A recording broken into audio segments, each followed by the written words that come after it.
How to cancel your shifts on Flexii. If you want to cancel your shifts on Flexii, maybe because you're not able to make for that particular booking that you have booked, and now you want to cancel the shift which you have booked. For that, you launch Flexii over here. Once you launch Flexii, this is the interface you will see. From the bottom, you can go to the option that says shifts. As you can see ongoing, completed, or cancelled. So under the ongoing tab, you can see my booking is confirmed, but I want to cancel this because maybe I'm not being able to go to that location on time, or maybe I got a booking elsewhere.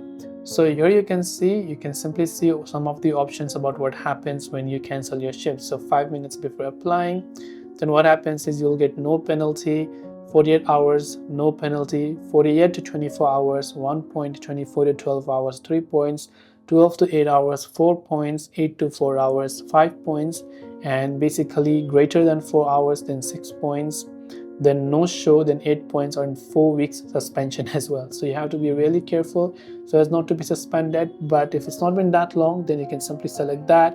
You can select a reason for cancellation, and then you'll be able to go ahead and then basically type in a reason that you want to. You can see you'll not be able to book a shift in the next 3 hours after cancellation, and cancellation will also result in increased penalty points. Then you can hit the confirm cancellation and tap the confirm button, and this way you can cancel your shifts on Flexii. I hope the video helped you out. If you have got any further questions, do feel free to leave them down. Thanks for watching, and see you soon in the next video.